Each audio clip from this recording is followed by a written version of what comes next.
4 crippled reactors, a constant buildup of contaminated water, radioactive leaks threatening the environment. The people in charge of Fukushima Daiichi are struggling to control the plant. How will they stop the leaks and decommission the facilities? Get the latest on the aftermath of the nuclear accident with in-depth reports and special features. Nuclear Watch, only on Newsline. Workers go inside Japan's damaged nuclear plant every day, but the public rarely gets a glimpse of what they do. NHK World's Yoichiro Tateiwa went inside the Fukushima Daiichi plant to take a closer look as teams continue the dangerous and complicated job of removing fuel rods from one of the reactor buildings. This is a part of Japan few people see anymore. We approach Fukushima Daiichi by bus, accompanied by Tokyo Electric Power Company officials. Now we are approaching to the checkpoint set by municipality.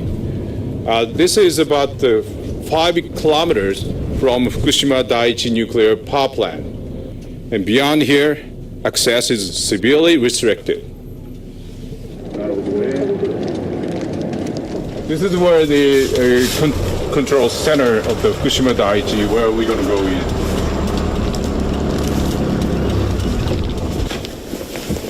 The next step for anyone who wants to get closer to the damaged reactors is to put on protective gear.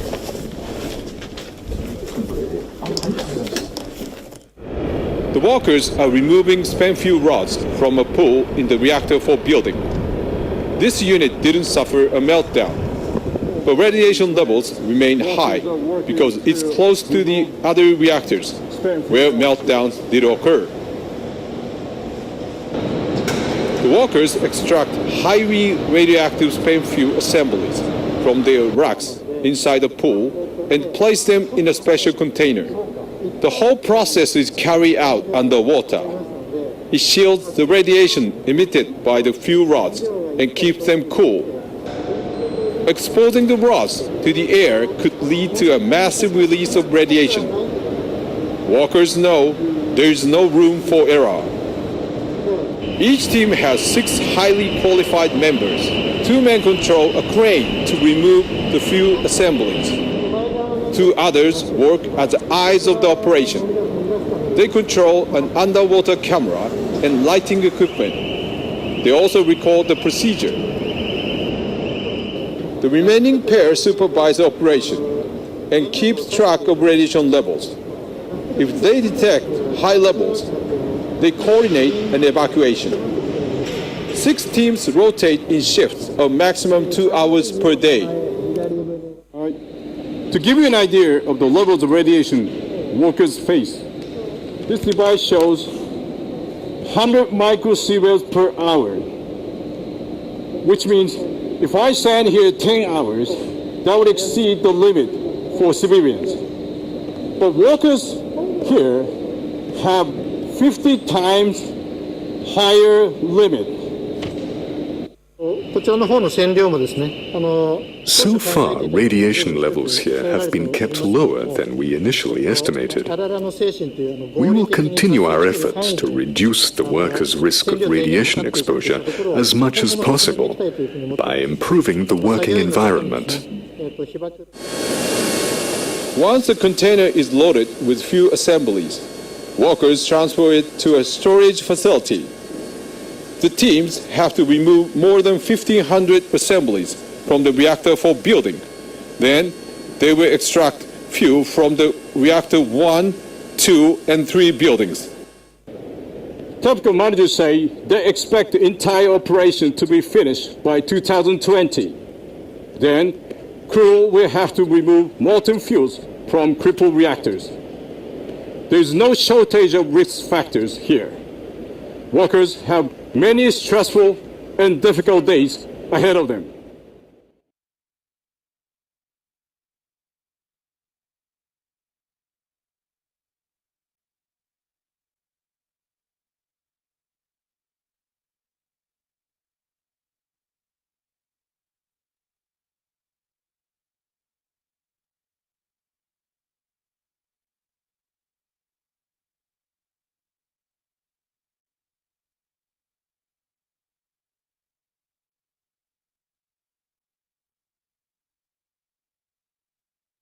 Academics in Japan say the panel that advises the government on nuclear power should change its priorities. The Atomic Energy Commission has spent over 50 years promoting the use of nuclear energy.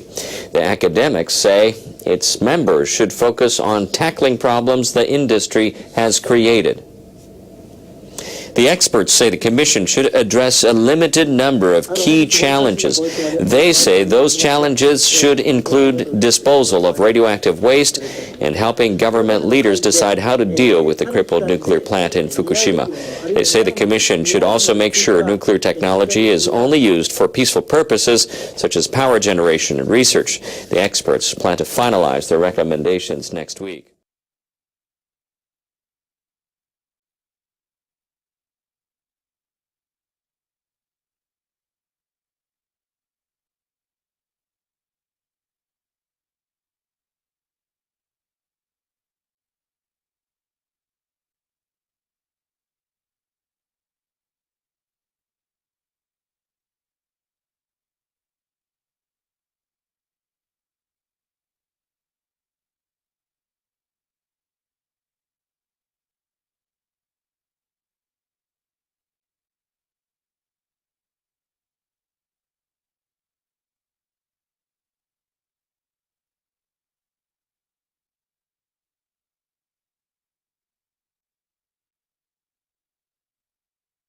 Today marks 1,000 days since the world's worst nuclear crisis began at Daiichi nuclear power plant in Fukushima, Japan. But despite widespread contamination and the inability to stop hundreds of thousands of tons of radioactive water from pouring into the Pacific, apparently Japan is doing a great job managing the cleanup. This week, the International Atomic Energy Agency actually gave praise to Japan for their excellent cleanup efforts and proactive approach toward addressing complex challenges posed by the nuclear disaster. Ain't that cute? Giving praise to Tepco, the same company that let mice eat through the wires of the cooling pumps of the nuclear reactors. Not to mention the company's sordid history of falsifying data sets in the years prior to the meltdown to cover up how faulty the reactors really were. As you can see, international media like The Guardian is painting a slightly different picture of the crisis. Look, it's totally irresponsible, but not surprising for the IAEA to be giving props to Tepco. After all, the entire point of the organization is to promote nuclear energy. This nuclear watchdog is really nothing more than a nuclear lapdog, and it says so right in their charter. Now, aside from Tepco's gross mismanagement of the fallout, check this out. They've actually hired members of a crime syndicate to help the cleanup. You heard me right. Tepco hired members of the Yakuza Mafia to help with the Fukushima meltdown. And folks, the irony here is that while Tokyo Electric was outsourcing their problems to professional gangsters, those gangsters were then outsourcing those jobs to homeless Japanese people. Yes, not only was the Yakuza forcing homeless people to work on the hazardous waste site, but they then kicked these people to the curb after they began suffering the deadly effects of radiation poisoning.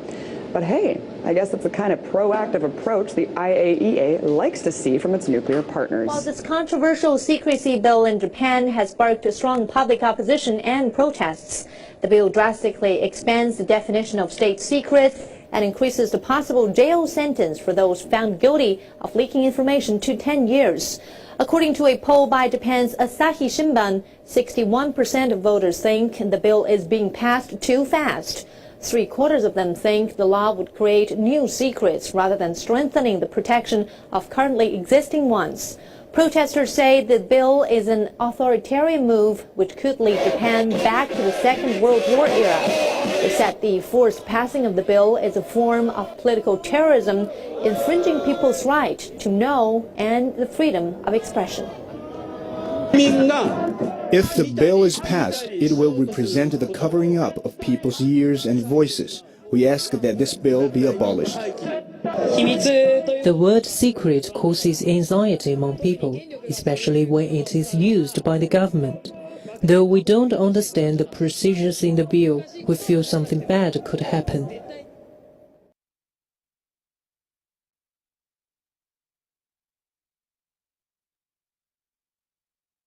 Towns and cities in Japan are taking on a seasonal glow as Christmas approaches. Elaborate Christmas displays feature a mix of sound and images. In Tokyo, a unique attraction is capturing people's hearts by letting them help create the magic. NHK World's Akane Nakajima has more. In a business district in Tokyo, this public square is blanketed with hundreds of thousands of LED bulbs. Blue lights turn the square into a sea of coral and pearls.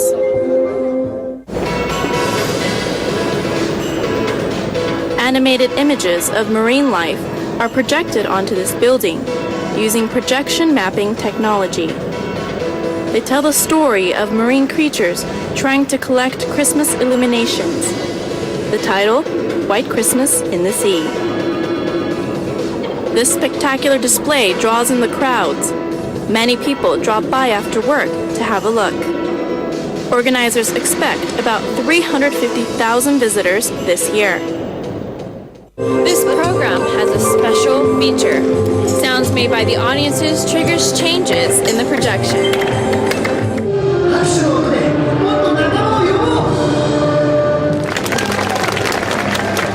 When visitors clap their hands, the images change. When the sound of clapping matches the display's soundtrack, a school of fish appears. By applauding, the audience helps the fish defeat their deadly enemy, the shark. Tomoya Takahashi created this program. It took him and his team 2 months to develop. This system uses microphones to pick up only the sounds of the applause made by the audience. Projection mapping technology changes images based on the signals from the microphones. Like, for example, first, nothing appears on the screen. But when you clap your hands, the bubbles appear. People are thrilled when they change the images this way.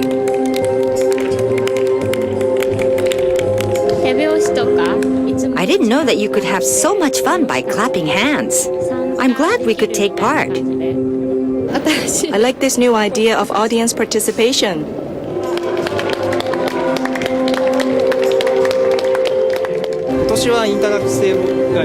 This year, we wanted to make something interactive. What's good about the program is people of all ages can enjoy it simply by applauding.